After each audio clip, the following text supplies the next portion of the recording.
I tested an electric RV for 2 full weeks, driving over 1,200 miles across 3 states. And what I discovered will completely change how you think about the future of RV travel.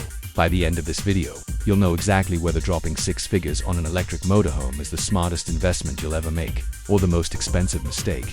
I'm Yane, and today we're diving deep into the world of electric motorhomes in 2025. We're talking real-world range, actual costs, charging nightmares, solar systems, lithium battery technology, and whether this technology is finally ready for prime time or if it's still years away from being practical. Stick around because I'm going to show you the exact cost breakdown that most dealerships won't tell you about, and I'll reveal the one critical mistake that could leave you stranded in the middle of nowhere.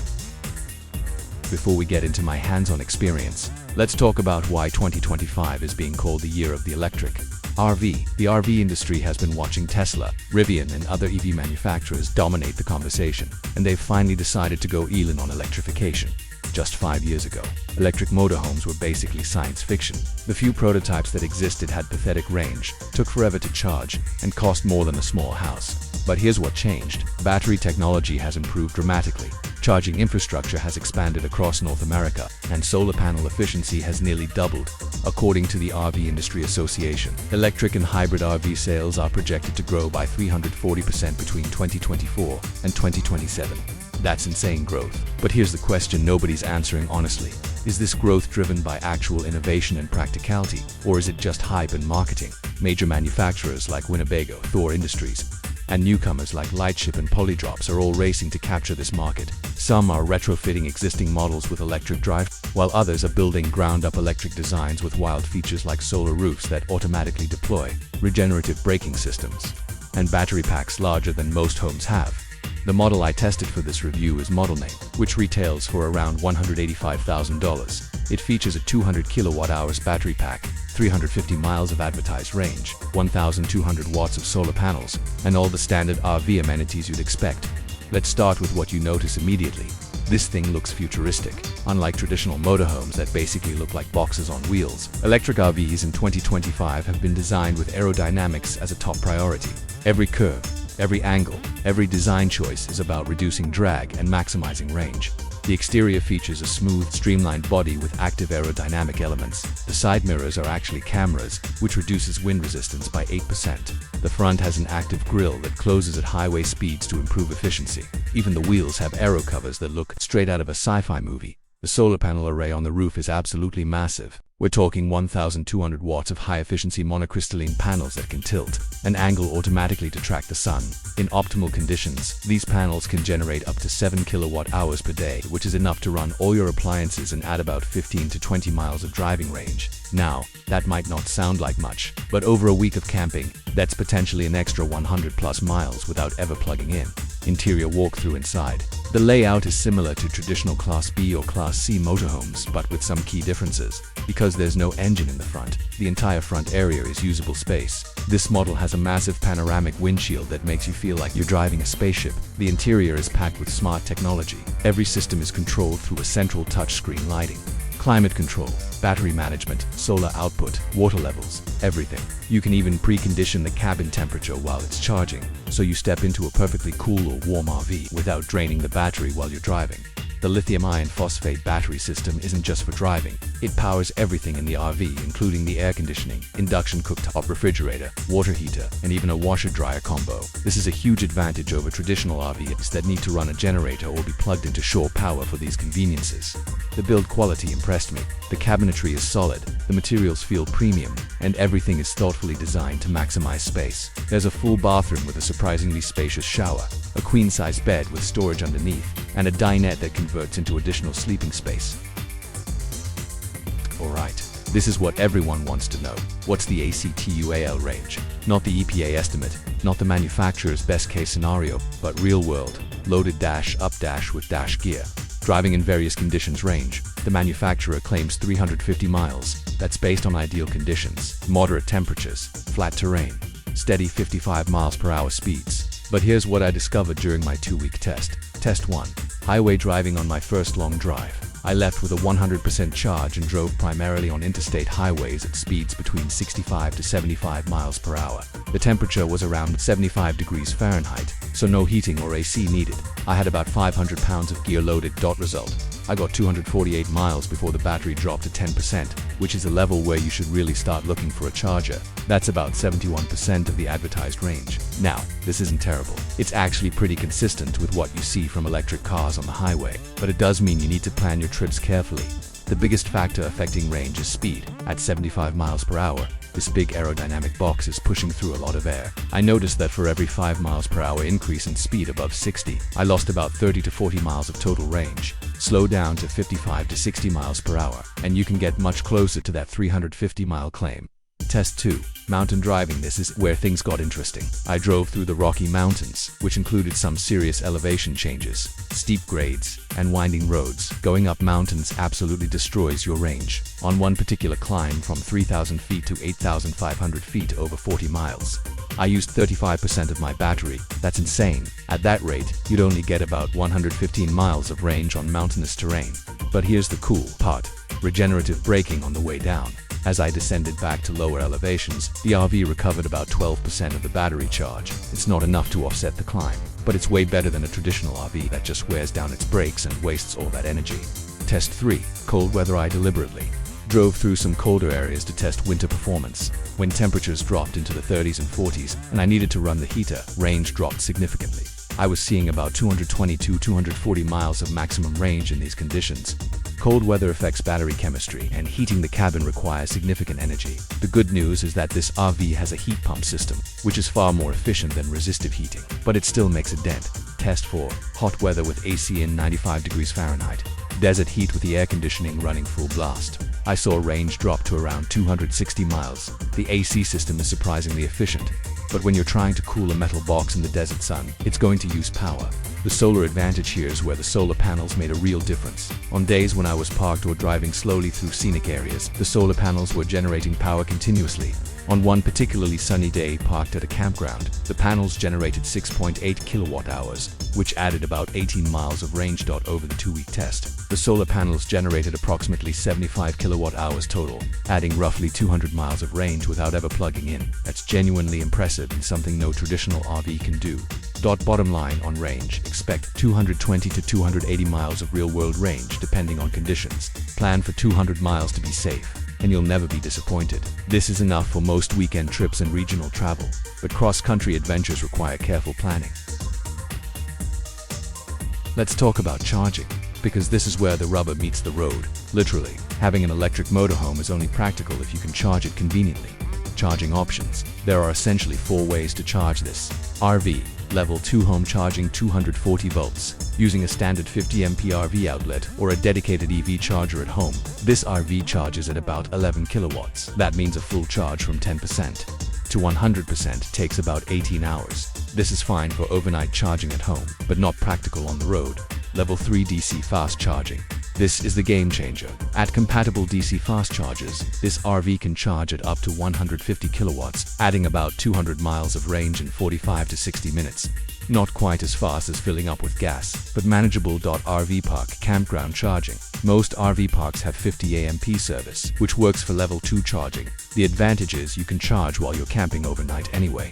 Solar charging. As mentioned, the solar panels can add 15 to 20 miles per day in good conditions. This won't replace other charging methods, but it's a great supplement. Charging infrastructure reality. Here's the truth. Charging infrastructure for electric RVs in 2025 is better than it was, but it's not perfect. I used apps like PlugShare, ChargePoint, and a better route planner to find chargers. Along major interstate corridors, DC fast chargers are plentiful. I never had trouble finding charging stations on I-70, I-80, or I-5. However, when you venture into rural areas, national parks, or off the beaten path, chargers become scarce. I had one situation in rural Wyoming where the nearest DC fast charger was 85 miles away, and I arrived with 8% battery remaining. That with stressful. Charging costs. This is where it gets interesting. Electricity is generally much cheaper than gas or diesel, but the costs vary wildly depending on where you charge. Home charging. At my home electricity rate of 12 cents per kWh, a full charge costs about $24. That gives me roughly 250 miles, or about $0.096 per mile. DC fast charging. These rates vary from 25 cents to 60 cents per kWh depending on the network and location. Average cost for a full charge, $50 to $75, or about 20 cents to 0.30 per mile RV park charging. Most RV parks include electricity and a nightly fee, so charging is essentially free if you're staying there anyway. Solar charging, free, obviously, but limited. Compare this to a diesel RV getting 10 mpg at $3.50 per gallon.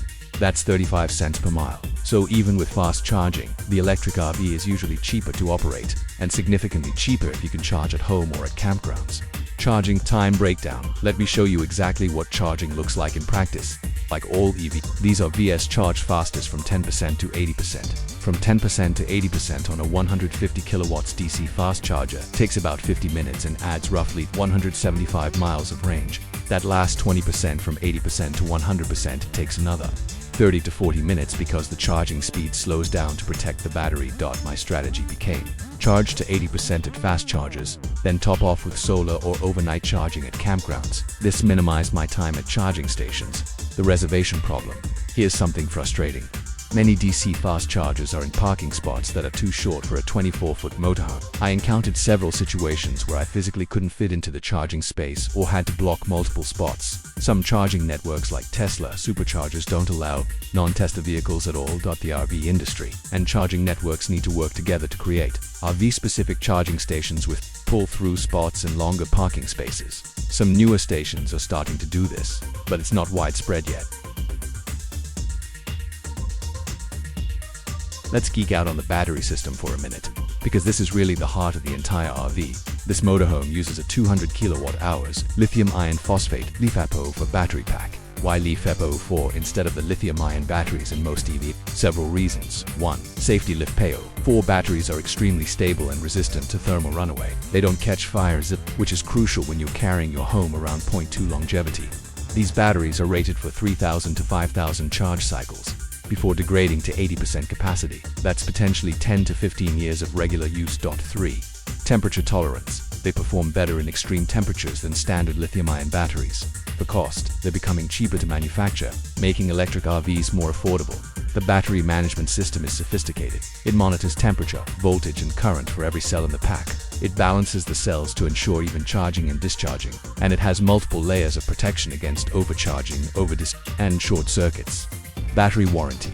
This manufacturer offers an 100,000-mile warranty on the battery pack, guaranteeing at least 70% capacity retention. That's comparable to electric car warranties and gives you confidence that your investment is protected. House versus drive battery. Unlike some electric RVs that have separate battery packs for driving and living, this model uses one unified system. The battery management system reserves 25% of the capacity specifically for driving, ensuring you'll always have enough range to reach a charger even if you've been running the AC all day. This unified approach is smarter because the driving battery can supplement the house loads when needed, and solar charging benefits both driving and living. So how does all this technology translate to actually living in the RV? Let me walk you through a typical day. Morning. I wake up at a beautiful boondocking spot in Utah. The solar panels have been charging since sunrise. I make coffee using the induction cooktop, which uses about 0.5 kilowatt hours. The refrigerator has been running all night on about 1 kilowatt hour. Total energy used overnight, roughly 2.5 kilowatt hours, which the solar panels will replenish by noon. The silence is incredible. There's no generator rumbling, no engine idling, just peace and quiet. This is genuinely one of the best features of an electric RV midday. I work from the RV using my laptop and mobile hotspot. The RV has multiple USB-C ports and 120-volt outlets throughout. Power consumption for working is minimal, maybe 0.3 kilowatt hours for several hours of laptop use and phone charging. For lunch, I use the induction cooktop again. The air conditioning runs for a couple hours when it gets hot, using about 2 kilowatt hours. By early afternoon, the solar panels have generated 4 kilowatt hours, more than covering my usage. Afternoon: I drive to a new location, about 80 miles away. This uses approximately 30 kilowatt hours from the battery, dropping my state of charge from 85% to 70%. No range anxiety, because I know there's a DC fast charger at my destination if needed. Evening: I arrive at an RV park with 50 MP hookups. I plug in and set the charging schedule to take advantage of off-peak electricity rates. While I'm plugged in, I run the air conditioning without worrying about battery drain. I cook dinner, watch a movie on the built-in entertainment system, take a hot shower with the electric water heater, all while the RV slowly charges back to 100% overnight. Total cost for electricity that day: about $3 to $4 if I charged at the campground, potentially $0 if electricity is included in the site fee. The boondocking. Reality. Boondocking camping without hookups is where the solar panels really shine. On a sunny day, those 1,200 watts of panels can generate enough power to run all your basic needs: refrigerator, lights, water pump, laptop charging, phone charging, and limited AC or heating. I successfully boondoked for 4 consecutive days without ever plugging in or running low on battery.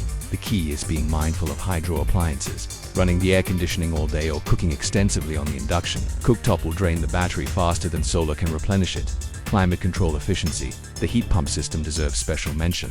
It's incredibly efficient compared to traditional RV heating and cooling. On a moderate day, I could maintain a comfortable interior temperature for about 3 to 4 kilowatt hours per day. That's totally manageable with solar supplementation. Connectivity and smart features. The smart RV system lets me monitor and control everything from my phone. I can check battery levels, adjust temperature, turn lights on and off, and even precondition the cabin before I get in. It's like having a smart home on wheels. Let's talk money, because at the end of the day, you need to know if this makes financial sense. Purchase price: electric motorhome. This model $185,000 comparable diesel class C, $145,000 premium. Difference: $40,000 operating costs annual, assuming 12,000 miles. Electric RV, electricity, a mix of home and fast charging.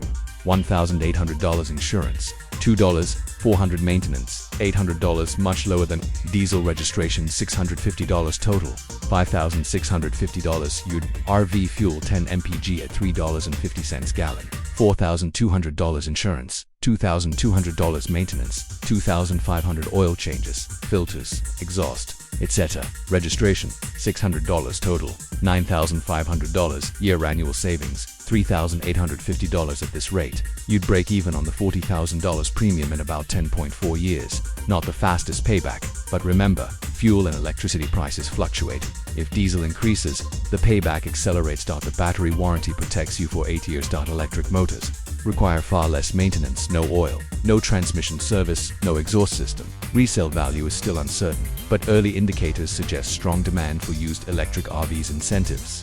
Don't forget federal and state incentives. The federal EV tax credit may apply depending on where the RV is manufactured and your tax situation. Some states offer additional rebates for electric vehicles over £10,000. These incentives could reduce your upfront cost by $5,000 to $15,000. Depreciation. Traditional RV depreciate rapidly, losing 20 to 30% of their value in the first 3 years. Electric RV depreciation is still an unknown, but the technology advantage and limited supply might help them hold value better.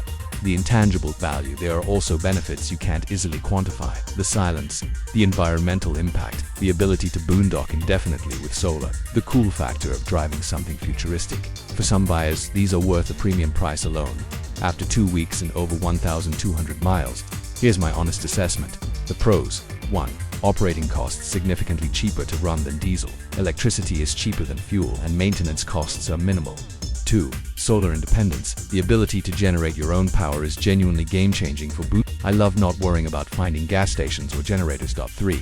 Performance. Electric motors deliver instant torque. This RV accelerates smoothly and handles hills with ease. No downshifting, no turbo lag. Just smooth, quiet power point for silence. Waking up without generator noise is priceless. You can run your AC, refrigerator, everything, in total silence. 5. Smart technology. The integrated systems and app control are far ahead of traditional RVs. Everything feels modern and well thought.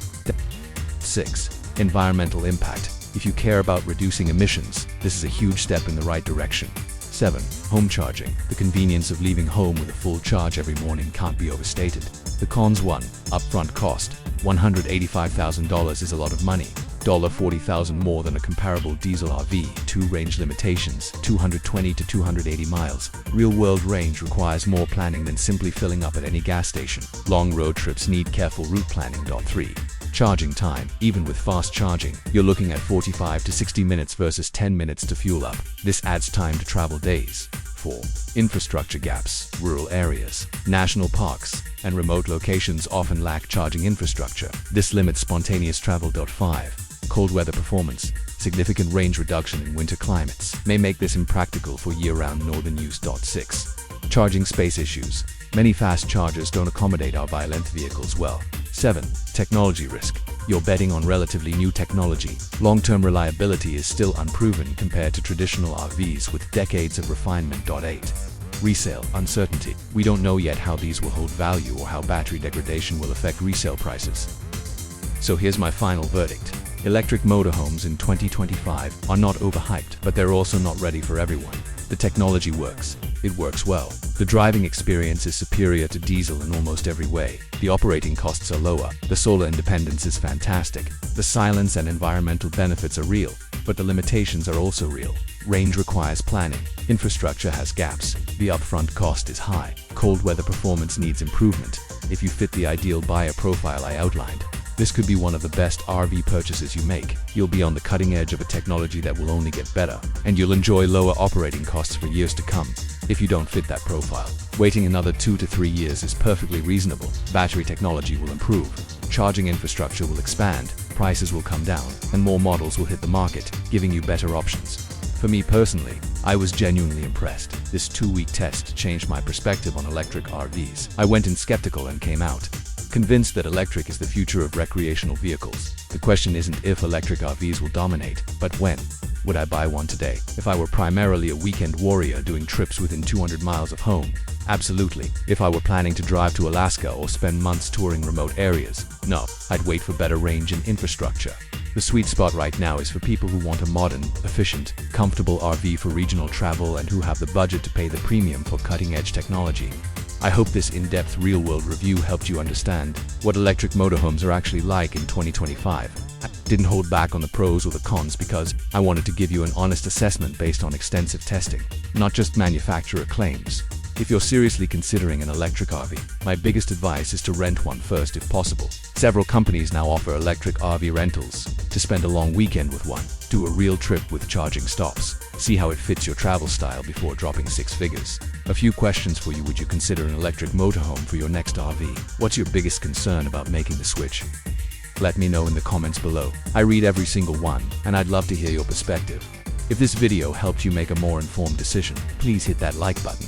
It really helps the algorithm show this video to other people researching electric RVs. And if you want to see more in-depth reviews, real-world testing, and honest assessments of RV, camping gear, and outdoor technology, subscribe and hit the notification bell so you don't miss future videos. I've also created a free downloadable PDF with a complete electric RV buyer's checklist, cost calculator, and charging network resources. The link is in the description below. Thanks so much for watching. I'll see you in the next one. Happy travels.